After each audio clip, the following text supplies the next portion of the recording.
a little bit differently.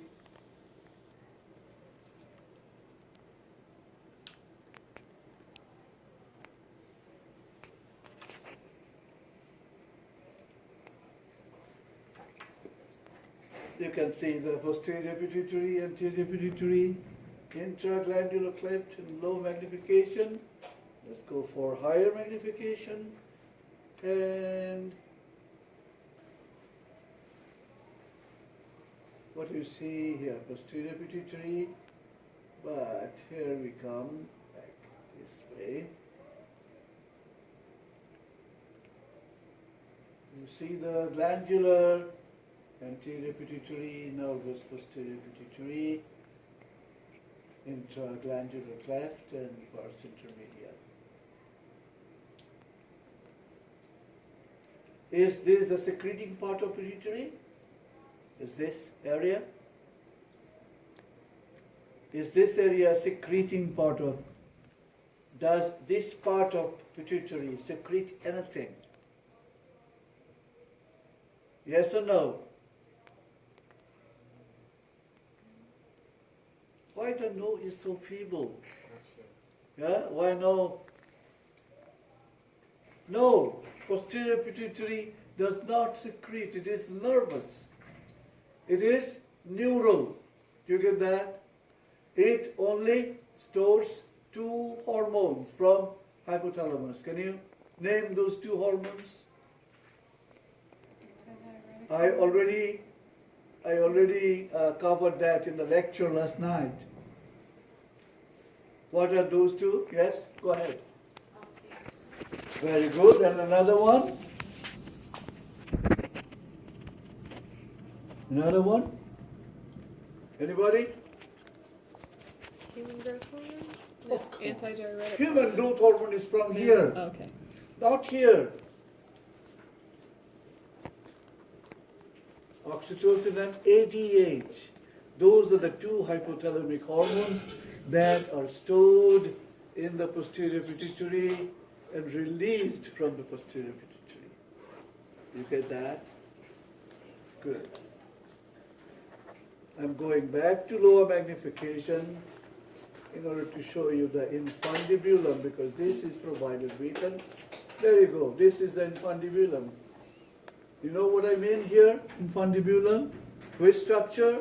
This stalk. The whole stalk.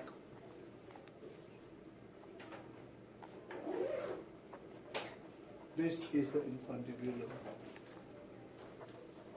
Okay? So one slide down. Pituitary is done with.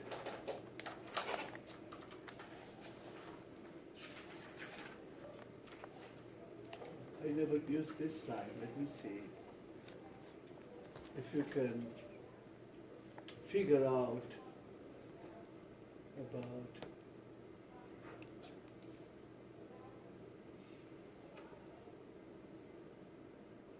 can you figure out what I'm trying to show you?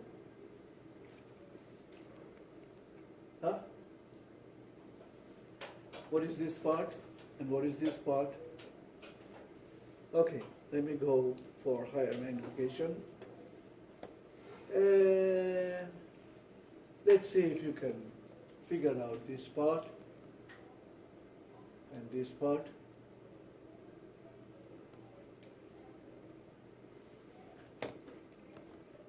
Uterus. Oh my goodness gracious, come on, Paul. Paul, I didn't expect from you.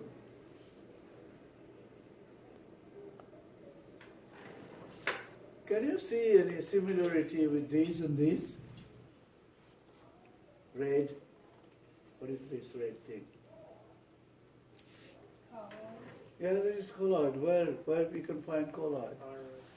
In the thyroid. So this is thyroid gland, and this is parathyroid. Look, here is thyroid. Look at the thyroid follicles. Beautiful thyroid follicles are here. You can see this huge follicle is empty. No colloid here. It's washed out, but you can see this. You can see one parafollicular cell here, these are parafollicular cells. These are follicular cells. These follicular cells secrete T3 and T4. Parafollicular cell secretes PTH. Here is parafollicular cell. This is follicle. These are parafollicular cells. And the colloid contains TGB, thyroglobulin. And here on this side, parathyroid gland that secretes PTH. Did I say parafollicular cells secrete what? What did I tell you? Parafollicular cells secrete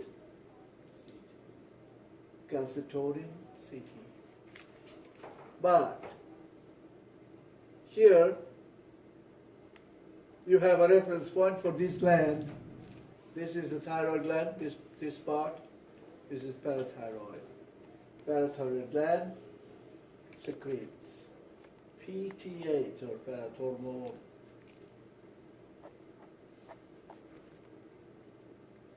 Okay? Any question?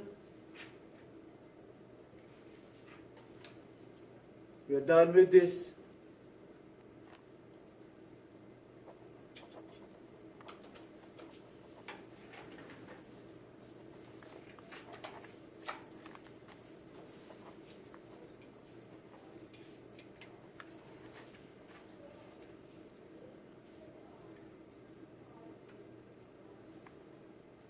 What is this?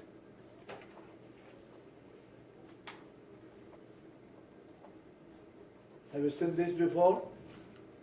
Several times, huh? What is this? Say loudly, I don't hear well. Pancreas, correct. And you can see the endocrine pancreas in the form of pancreatic islet here.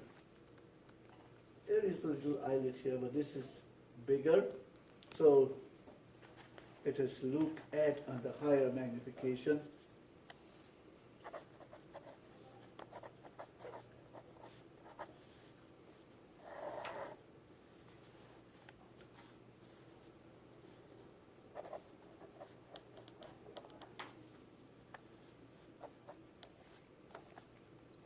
Even larger, we can magnify further.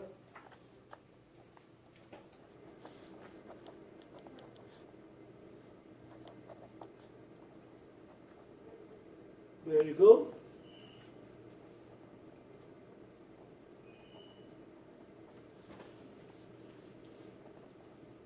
So we are talking about paracrine, autocrine, isn't it?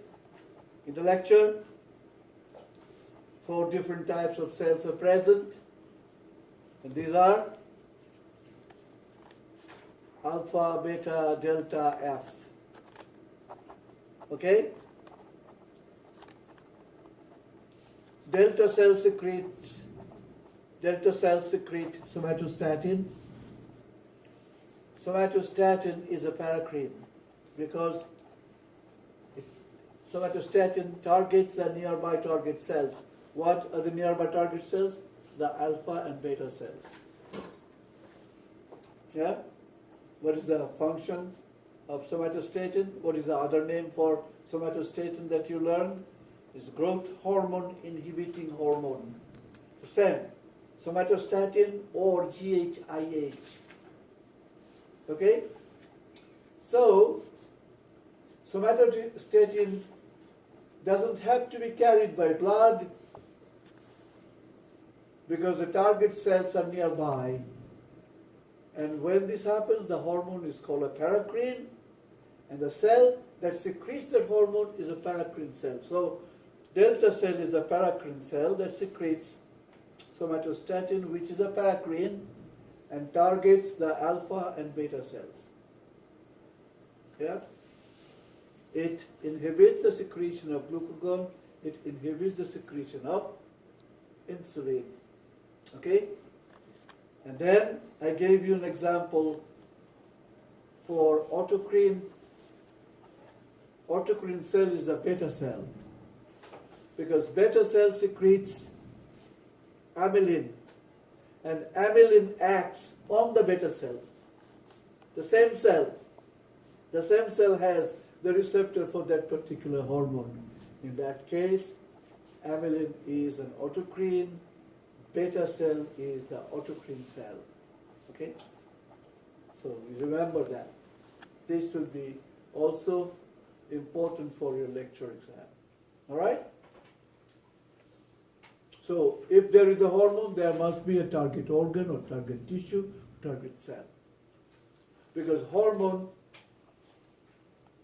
a particular hormone, a specific hormone, does not affect all the organs in the body, though it is circulated all over the body.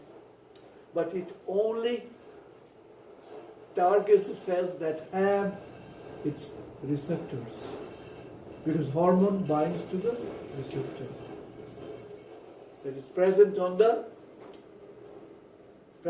in the cell. It could be extracellular or intracellular, as you learned yesterday.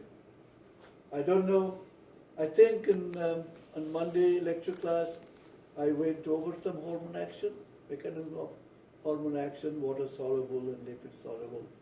I think I did that. We started it. Yeah, I started on autocrine and paracrine. I already did that. Yeah, I started that. So I will need just one lecture to finish. Okay, we're done with pancreas.